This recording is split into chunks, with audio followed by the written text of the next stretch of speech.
Hello everyone. Economy की series में आज हम जीएनपी को डिस्कस करेंगे। जीएनपी क्या होती है, किस तरह से मेज़र की जाती है, ये देखेंगे। डेफिनीशन देखेंगे, फार्मूला देखेंगे और एक एडवांस एमसीक्यूज देखेंगे ताकि आपकी कॉन्सेप्चुअल क्लियरिटी हो जाए। जीएनपी में ए टू जेड बिल्कुल समझाएंगे, कोई भी पॉइंट छोड़ा नहीं जाएगा। आपसे मेरी रिक्वेस्ट है, हमारे चैनल को सब्सक्राइब करें, लाइक करें और शेयर करें।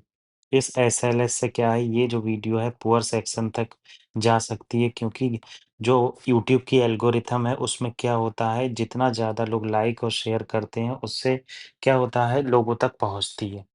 इस फ्री इनिशिएटिव का आप सभी से रिक्वेस्ट है कि फ़ायदा उठाएँ। तो पहली इम्पोर्टेंट चीज़ क्या है, डेफ़िनिशन। देखो, हमने जीडीपी की डेफ़िनिशन डिस्कस की थी और जीएनपी और जीडीपी में डिफ़रेंस भी देखा था। तो एक बार फिर से देख लेते हैं। देखो, जीडीपी क्या होता है कि एक सीमित टेरिटरी में जो लोग, चाहे फ़ॉरेनर्स हैं, चाहे इंडियंस हैं, उसमें प्रोडक्शन कर रहे हैं, सर्विसेज दे रहे हैं, तो उसका अगर मॉनेटरी वैल्यू निकाली जाए पर्टिकुलर टाइम में, तो उसे हम जीडीपी कहते हैं। देखो, ये थोड़ी टेक्निकल डेफिनिशन है, सिंपल करके समझाता हूँ। जैसे मान लो ये एरिया है कोई, इसमें क्या है, ये मान लो कोई कंट्री है, ठीक है? इस कंट्री में बहुत सारे उस कंट्री के इंडिविजुअल्स हैं, प्लस फॉरेनर्स हैं। कुछ प्रोड्यूस कर रहे हैं, मान लो प्लास्टिक प्रोड्यूस कर रहे हैं, प्लास्टिक बैग प्रोड्यूस कर रहे हैं। आप प्लास्टिक बैग ये प्रोड्यूस जो कर रहे हैं, इसमें फॉरेनर्स भी हैं, इंडियंस भी हैं और पर्टिकुलर टाइम पर ईयर और मॉनेटरी वैल्यू। मान लो 100 करोड़ के इन्होंने बैग प्रोड्यूस किए। तो ये क्या है, ये हमारा जीडीपी होता है। इसमें फॉरेनर्स भी हैं और इंडियंस भी हैं और पर्टिकुलर एरिया है और कोई फॉरेन टेरिटरी नहीं इंक्लूड है।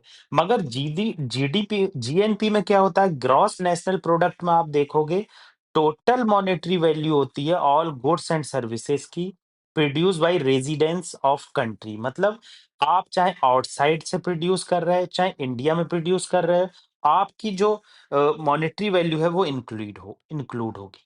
क्या होगा, जीएनपी क्या, इनकम जो एब्रॉड है वो इसमें इंक्लूड होगी। मान लीजिए अमेरिका से कुछ लोग इंडिया में पैसा भेजते हैं, ठीक है? और इंडिया में भी जो है वो जीडीपी 300 करोड़ की है, ठीक है? तो जो फॉरेनर ने पैसा भेजा, मान लो 100 करोड़ भेजा, तो जीएनपी 400 करोड़ होगी, ठीक है? आगे आपको ये समझ में आ जाएगा, आप एग्जांपल देख लो। क्या है, GNP equal to GDP plus net factor income from abroad. Net factor income from abroad का क्या मतलब है कि जो फॉरेनर्स इंडिया में काम कर रहे हैं, उनका पैसा फॉरेन में चला जाएगा, लेट्स से अमेरिका में, और जो अमेरिका में इंडियन काम कर रहे हैं, उनका पैसा इंडिया में चला जाएगा। तो ये नेट फैक्टर आ जाएगा, इसमें प्लस और माइनस कर देंगे। नेट का मतलब है कि कुछ ना कुछ माइनस होना। तो जीडीपी मान लो 300 लाख करोड़ है इंडिया की, और net factor income from abroad 2 lakh crore है। तो ये जुड़कर 203 लाख करोड़ हो जाएगा, ठीक है? जीएनपी क्या हो जाएगी, आपकी जीएनपी जो ग्रॉस नेशनल प्रोडक्ट आपको देखने को मिलेगा, ये 302 करोड़ मिलेगा। जबकि जीडीपी 300 करोड़ हुई, क्योंकि इसमें फॉरेनर्स को इंक्लूड नहीं, सॉरी, फॉरेन से आने वाली इनकम को इंक्लूड नहीं किया गया। फॉरेनर्स को इंक्लूड किया जाता है, फॉरेन से आने वाली इनकम को इंक्लूड नहीं किया जाता। अब net factor income from abroad यही समझाया कि किस तरह से इंडियन इंजीनियर जो यूएसए से मनी सेंड कर रहा है वो ऐड होगी जीएनपी में। जबकि जो कोई प्रॉफिट जापान की कंपनी या मारुति सुजुकी इंडिया में, पहले जापान की कंपनी हुई होती थी ये, फिर इसका क्या हुआ, नेशनलाइज़ेशन हुआ, इंडियन गवर्नमेंट ने चलाया, देन फिर से ये प्राइवेट हो गई। तो ये क्या है, जापान मतलब मारुति सुजुकी जो प्रॉफिट ओन करेगी वो जापान में चला जाएगा। तो इससे ये पता चलता है कि जीडीपी किसी की कंट्री की ज़्यादा होती है, ऑलवेज़ नहीं कह सकते, मैक्सिमम केसेज़ में। क्यों? क्योंकि जो कंट्री अपने प्लांट लगाती, मान लो जापान ने मारुति सुजुकी का प्लांट इंडिया में लगाया, अब ये प्रॉफिट जो अर्न करेगी वो जापान में जाएगा, ठीक है? तो जापान की जीडीपी में ऐड होगा। और जीएनपी में कुछ भी ऐड नहीं होगा, ठीक है? जीएनपी में क्या होगा, यूएसए से जो मनी सेंड की जा रही है इंडिया में, वो ऐड होगी, ठीक है?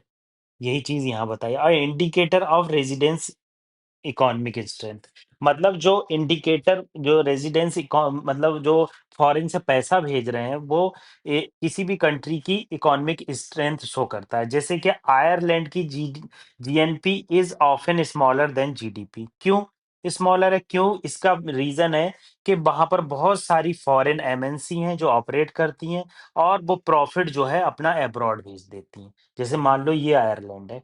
अब आयरलैंड में बहुत सारी एमएनसी है, मल्टीनेशनल कंपनीज़ होती हैं एमएनसी। क्या करती हैं यहाँ आयरलैंड में प्लांट लगाती हैं, ठीक है? प्लांट लगाया, यहाँ के लोगों को एम्प्लॉयमेंट ज़रूर मिला, ठीक है? मगर क्या होगा ये आयरलैंड की जीएनपी में नहीं इंक्लूड जीडीपी में इंक्लूड नहीं होगा। क्यों नहीं इंक्लूड होगा? क्योंकि प्रॉफिट जो ये अर्न करेगी ये कंपनी, ये इंडिया की जीएनपी में ऐड होगा, ठीक है? ये आपको पता ही होना चाहिए, ठीक है? ऐसे ही फिलीपींस की जीएनपी हायर होती है देन जीडीपी तो उसका क्या रीज़न है? क्योंकि फिलिपिनोज़ जो है वो रेमिटेंसेस अब्रॉड से भेजते रहते हैं, ठीक है? आप पॉलिसी एनालिसिस और पॉलिसी बनाने में ये हेल्प करती है। आपको पता ही है इंडिया जो रेमिटेंसेस रिसीव करता है गल्फ कंट्री से, वो इंडिया की जीएनपी को बूस्ट करते हैं और इंडिया की अब्रॉड से मनी को बूस्ट करेंगे, तो बैलेंस ऑफ पेमेंट का क्राइसिस कम होगा। मतलब मैंने आपको यहाँ पर डेफिनिशन बता दी। जीएनपी क्या होती है? कैसे net factor income from abroad add होता है इसमें, जबकि जीडीपी में net factor from income abroad add नहीं होता है। फार्मूला बता दिया, net factor income from abroad क्या होता है और कैसे रेज़िडेंस जो है वो स्ट्रेंथ शो करते हैं इंडिया की बैलेंस ऑफ पेमेंट क्राइसिस में। 1 एडवांस एमसीक्यूज़ देख लेते हैं ताकि आपकी कॉन्सेप्चुअल क्लैरिटी हो जाए। इसमें पूछा है करेक्ट ऑप्शन कौन-सा होगा? तो GNP measures the value of goods and services produced by the nationals of the country, ठीक है, irrespective of whether production take place inside or outside country। बिल्कुल सही। जीएनपी क्या करती है? वैल्यू मेजर करती है गुड्स और सर्विसेज की जो नेशनल्स के द्वारा प्रोड्यूस की जाती हैं। ये नेशनल्स क्या हो सकते हैं? फॉरेन में जाकर पैसा इंडिया में भेज सकते हैं तो जीएनपी में इंक्लूड होगा। मगर इंडिया की जीडीपी में वो इंक्लूड नहीं होगा। क्यों नहीं इंक्लूड होगा? क्योंकि वो फॉरेन से डायरेक्ट रिमिटेंसेस भेज रहे हैं। अगर यही इंडियंस फॉरेन में जाकर कोई प्लांट लगा लें और जो प्रॉफिट भेजेंगे इंडिया में वो जीडीपी में इंक्लूड होगा। तो ये बिल्कुल ठीक है। GDP measures value of goods and services produced within a geographical boundary of a country irrespective of the nationality of producer। बिल्कुल सही। आप कोई भी मतलब ये इंडिया एक कंट्री है, यहाँ पर एक इंडिया ने एक प्लांट लगाया, अब उस प्लांट में फॉरेनर्स भी काम कर रहे हैं, इंडियंस भी काम कर रहे हैं, तो यहाँ जो इंडिया के इस प्लांट को प्रॉफिट हो रहा है, ये इंडिया की जीडीपी में ऐड होगा। और ये जो फॉरेनर्स इसमें काम कर रहे हैं, प्रोडक्शन दे रहे हैं, सर्विसेज दे रहे हैं, वो भी जीडीपी में ऐड होगा। तो ये दोनों ही ऑप्शन यहाँ पर सही है। तो जीएनपी में आपका ये पूरा कॉन्सेप्ट क्लियर हो गया है। Thank you very much. आप हमारे चैनल को सब्सक्राइब करें, लाइक करें, शेयर करें और लोगों तक ये फ्री इनिशिएटिव पहुँचाएँ। जितनी ज़्यादा रिवीजन उतनी करीब सक्सेस।